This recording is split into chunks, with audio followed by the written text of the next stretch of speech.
Hello, YouTube audience. I thought I'd just take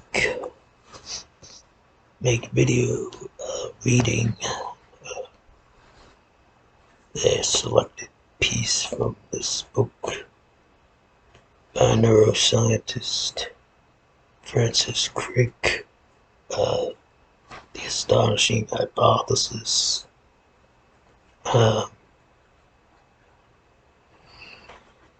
Basically, pretty technical and about just the neurobiology and neurophysiology of consciousness.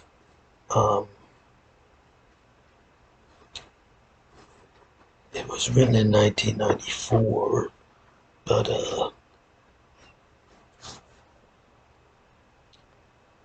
thought I'd just read the introduction piece. For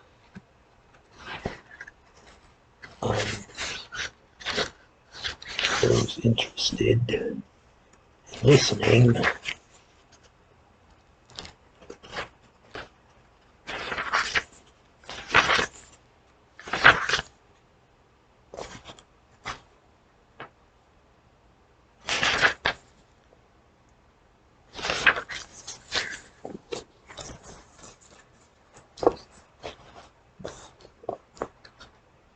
The astonishing hypothesis is that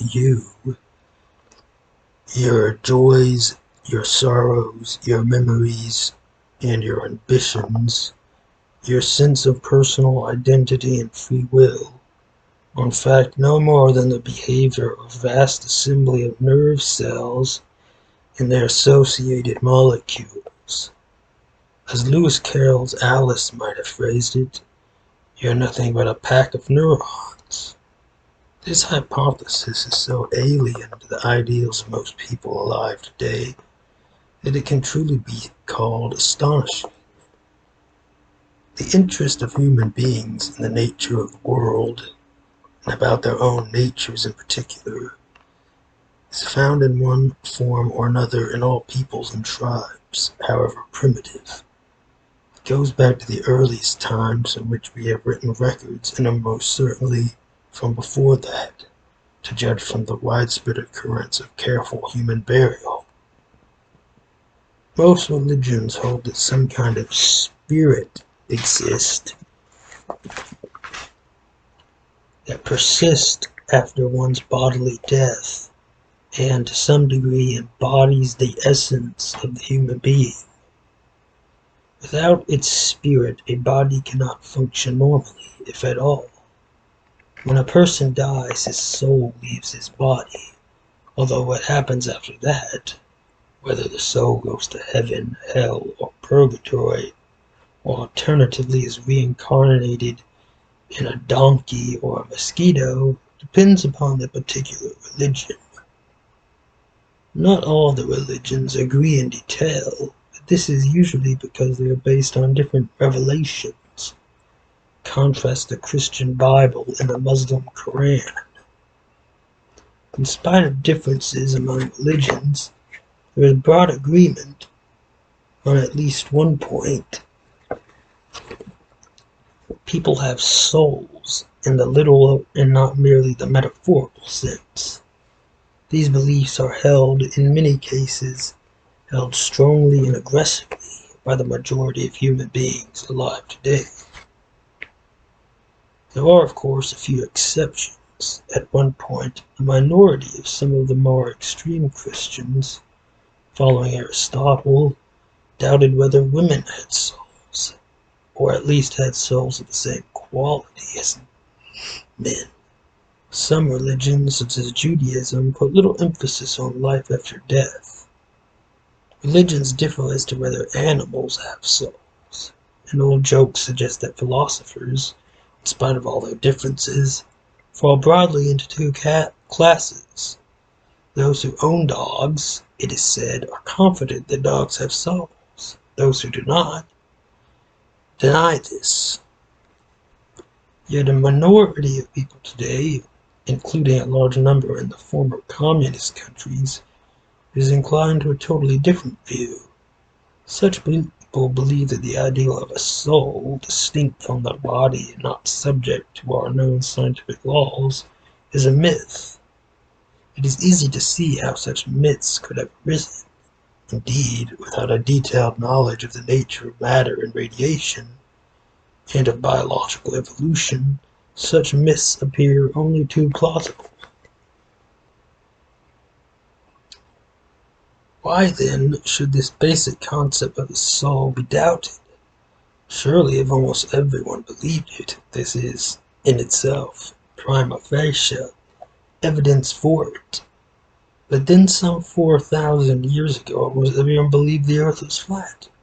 The main reason for the radical change of opinions in this spectacular advance of modern science. Most of the religious beliefs we have today originated at a time when the earth, while a small place by our standards, is then thought of as being very large, even though its exact extent was unknown. Any one person had direct knowledge of a tiny part of it. It is not implausible to believe that this large earth was the center of the universe, and that man occupied the leading place in it.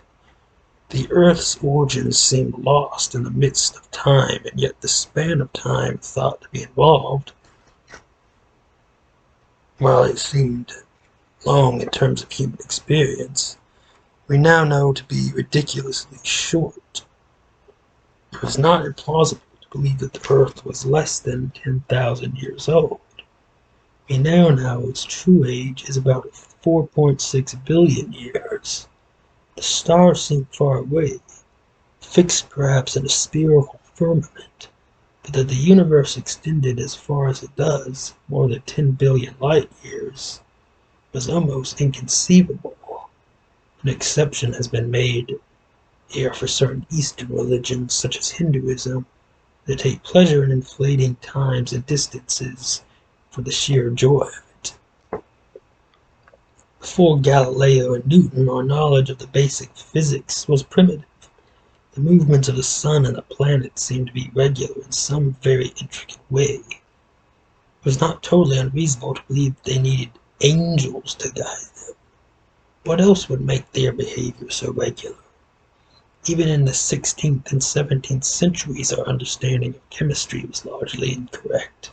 Indeed, the existence of atoms was doubted by some physicists as late as the beginning of the 20th century. Yet today we know a great deal about the properties of atoms. We can give each type of chemical atom a unique whole number. We know their structures in detail and most of the laws that control their behavior. Physics has provided a framework of explanation for chemistry. Our detailed knowledge of organic chemical molecules is enormous and expanding every day. Admittedly, we still don't understand exactly what happens at very small distances within the nucleus of an atom, at extremely high energies, and in very large gravitational fields. But for the conditions we normally have to deal with on Earth, when an atom will only change into another atom under very special circumstances, most scientists believe that this incompleteness of our knowledge probably matters very little, if at all, in our attempts to understand the mind and the brain. In addition to our knowledge of basic chemistry and physics, the earth sciences such as geology and cosmic science, astronomy and cosmology have developed pictures of our world and our universe that are quite different from those common when traditional religions were founded. The modern picture of the universe, and how it developed in time, forms an essential background to our present knowledge of biology. That knowledge has been completely transformed in the last 150 years, until Charles Darwin and Alfred Wallace independently hit on the basic mechanism driving biological evolution, the process of natural selection. The argument from design appeared to be unanswerable. How could an organism as complex and well-designed as man have arisen with the help of some all-wise designer? Yet this argument has collapsed completely. We now know that all living things, from bacteria to ourselves, are closely related at the biochemical level. We know that life has existed on Earth for billions of years, and that many species of plants and animals have changed, often radically, over that time. The dinosaurs have gone, and in their place many new species of mammals have arisen. We can watch the basic processes of evolution happening today, both in the field and in our test tubes. In this century, there has been an equally dramatic biological advance due to our understanding of the molecular nature of genes, the processes involved in the exact replication, together with our detailed knowledge of proteins and the mechanisms of their synthesis. We now realize that proteins, as a class, are immensely powerful and versatile, and can form the basis of elaborate biochemical devices. A major assault is being mounted on embryology, now often called developmental biology.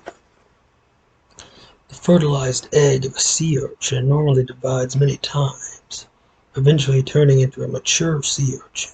If, after the first division, the two daughter cells of the fertilized egg are separated, then each of them will develop in time into separate, though rather smaller sea urchin. A similar experiment can be done on a frog's egg. The molecules have reorganized themselves to produce two little animals from that material that would otherwise have produced one. When this was first discovered about 100 years ago, it was suggested that some kind of immaterial life force must surely be at work.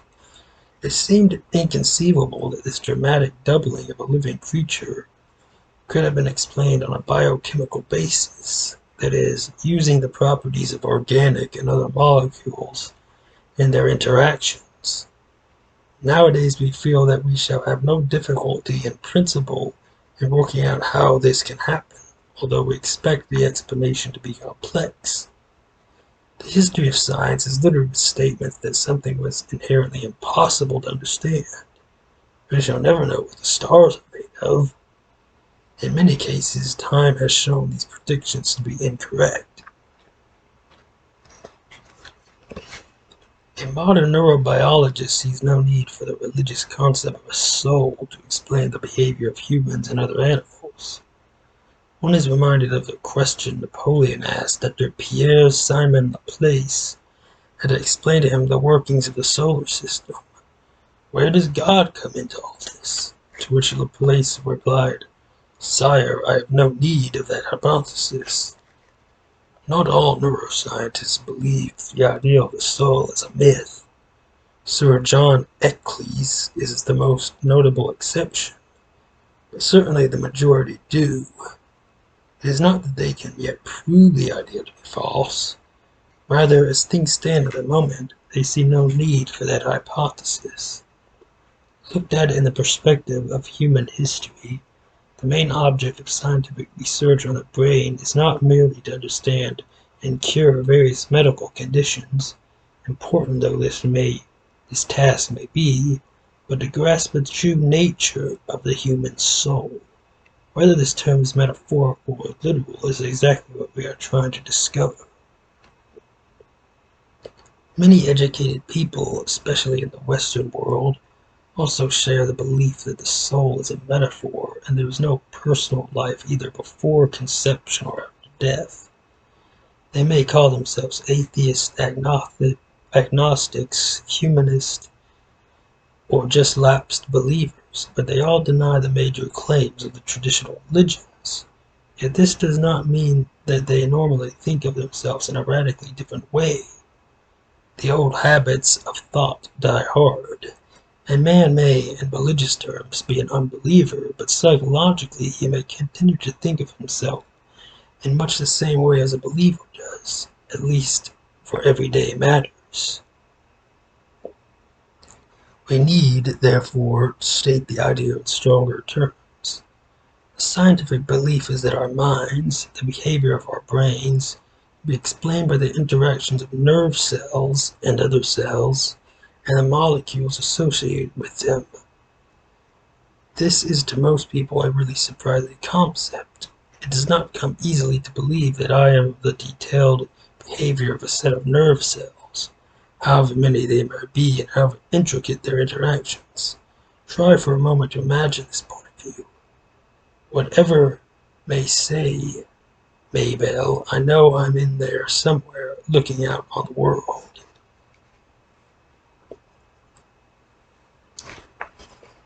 Why does the astonishing hypothesis seem so surprising? I think there are three main reasons. The first is that many people are reluctant to accept what is often called the reductionist approach, that a complex system can be explained by the behavior of its parts and their interactions with each other. For a system with many levels of activity, this process may be repeated more than once. That is, the behavior of a particular part may have to be explained by the properties of its parts and their interactions. For example, to understand the brain, we may need to know the many interactions of nerve cells with each other. In addition, the behavior of each nerve cell may need explanation in terms of the ions and molecules of which it is composed. Where does this process end? Fortunately, there is a natural stopping pinpoint. This is at the level of the chemical atoms. Each atom consists of a heavy atomic nucleus, carrying a positive charge surrounded by an organized cloud of light, negatively charged nimble electrons. The chemical properties of each atom are determined almost entirely by its nuclear charge. The other properties of the nucleus, its mass, its secondary electrical properties, such as the strength of its dipole and its quadrupole, make in most cases only small differences to its chemical properties. Now, to at first approximation, the mass and charge of the nucleus of an atom never change, at least in the mild environment in which life flourishes on Earth. Thus, the knowledge of the substructure of the nucleus is not needed for chemistry. It makes no difference that an atomic nucleus is composed of various combinations of protons and neutrons, and that they in turn are made up of quarks. All the chemist needs to know about each atom is its nuclear charge in order to explain most of the facts of chemistry. To do this, he needs to understand the rather unexpected type of mechanics called quantum mechanics that controls the behavior of very small particles and of electrons in particular. In practice, since the calculations soon become impossibly intricate, he mainly uses various rules of thumb that we can now see have a reasonable explanation in terms of quantum mechanics. Below this level, he need not venture. There have been a number of attempts to show that reductionism cannot work. They usually take the form of a rather formal definition, followed by an argument that reductionism of this type cannot be true. What is ignored is that reductionism is not a rigid process of explaining one fixed set of ideals in terms of another fixed set of ideals at a lower level, but a dynamic interactive process that modifies the concepts at both levels as knowledge develops. After all, reductionism is the main theoretical method that has driven the development of physics, chemistry, and molecular biology. It is largely responsible for the spectacular developments of modern science. It is only sensible way to proceed until and unless we are confronted with strong experimental evidence that demands we modify our attitude. General philosophical arguments against reductionism will not do. Another favorite philosophical argument is that reductionism involves a category mistake. For example, in the 1920s, this could have taken the form that to consider a gene to be a molecule, or as we should say now, part of a matched pair of molecules, would be a category mistake. A gene is one category and a molecule is quite a different category. One can see how hollow such objections have turned out to be. Categories are not given to us as absolutes. They are human inventions. History has shown that although a category may sound very plausible, it can on occasion turn out to be both misconceived and misleading. We call the four humors in ancient and medieval medicine: blood, phlegm, chloral, and black bile. The second reason why the astonishing hypothesis seems so strange is the nature of consciousness. We have, for example, a vivid internal picture of the external world. It might seem a category mistake to believe this is merely another way of talking about the behavior of neurons, but we have just seen that arguments of this type are not always to be trusted. Philosophers have been especially concerned with the problem of qualia, for example, how to explain the redness of red or the painfulness of pain. This is a very thorny issue. The problem springs from the fact that the redness of red that I perceive so vividly cannot be precisely communicated to another human being, at least in the ordinary course of events. If you cannot describe the properties of a thing unambiguously, you are likely to have some difficulty trying to explain those properties in reductionist terms. This does not mean that, in the fullness of time, it may not be possible to explain to you the neural correlate of your seeing red.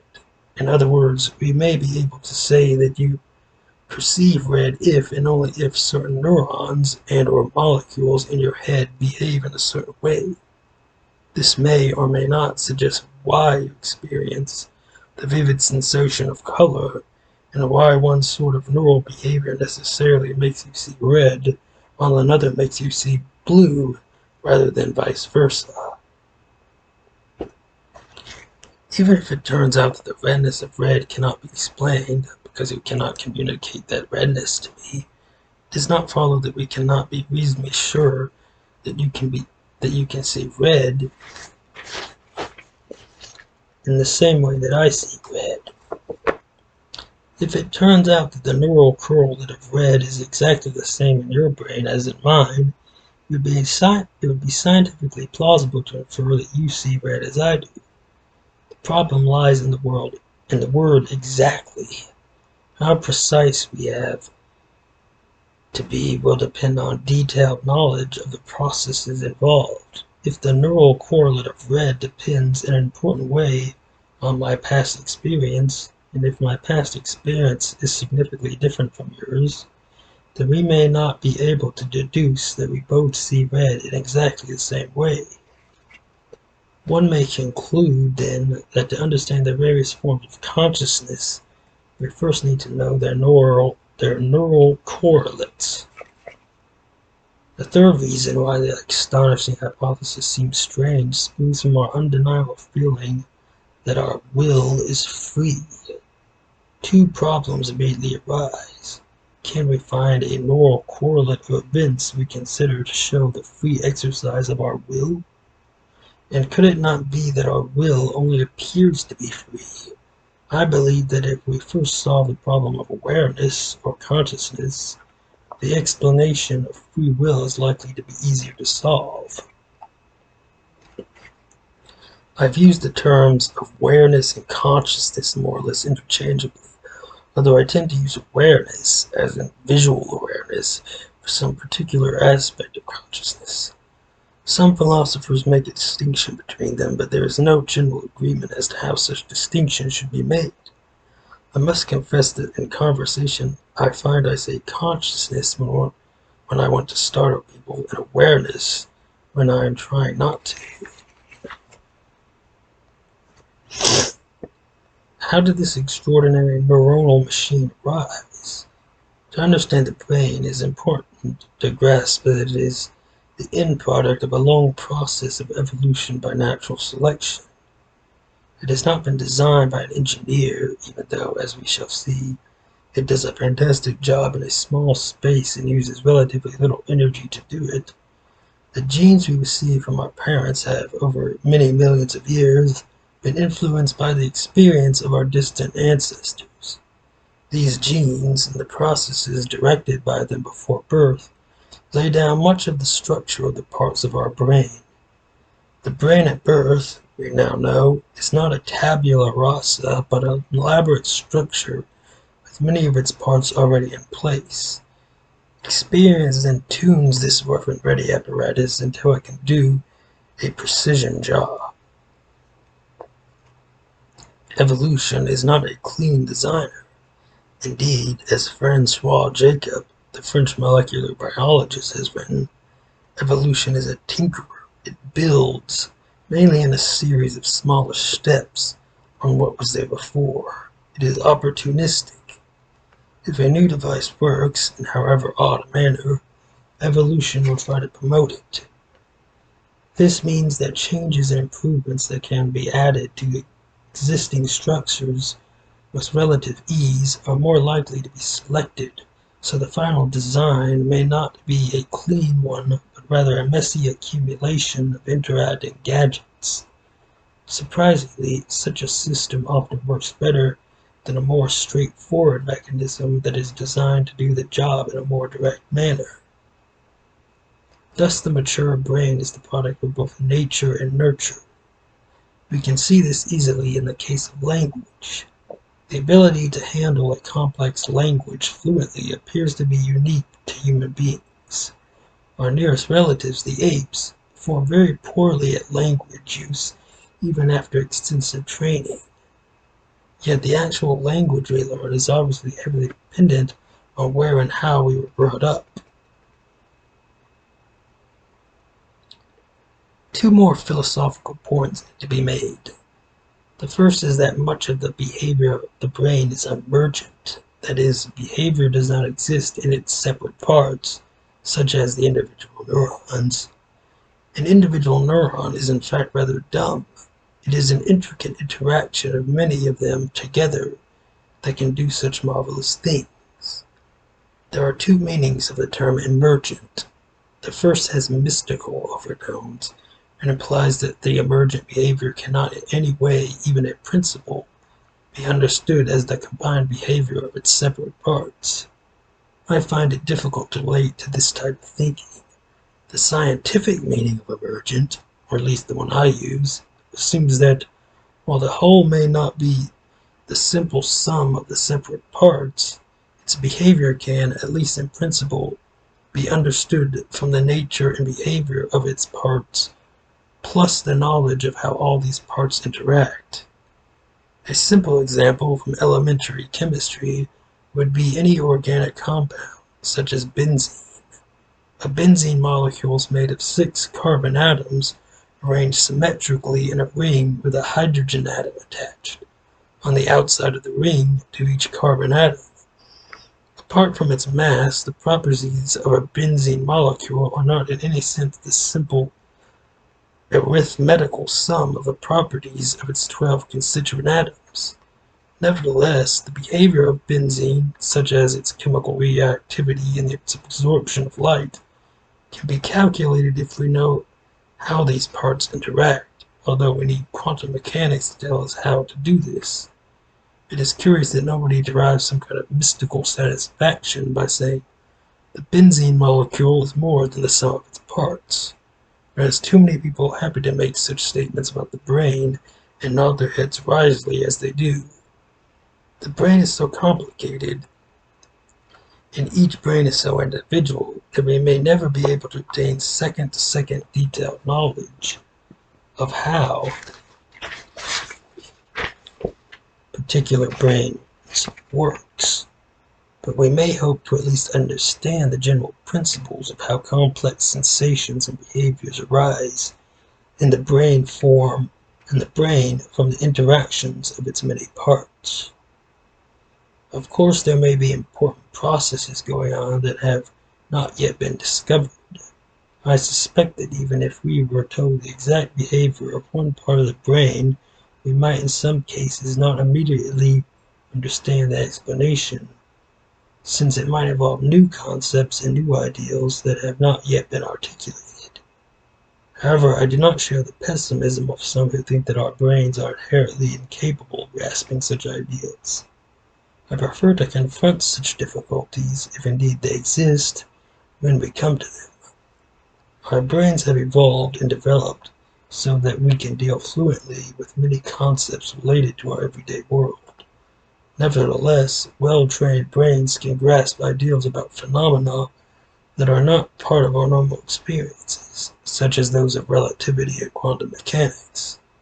Such ideas are very counterintuitive, but constant practice with them enables the trained brain to grasp them and manipulate them easily. Ideas about our brains are likely to have the same general character.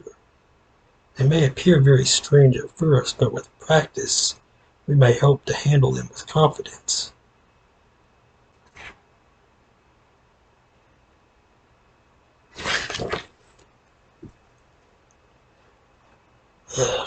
And I think that is enough now. And that was Francis Crick in his introduction to the book Astonishing Hypothesis.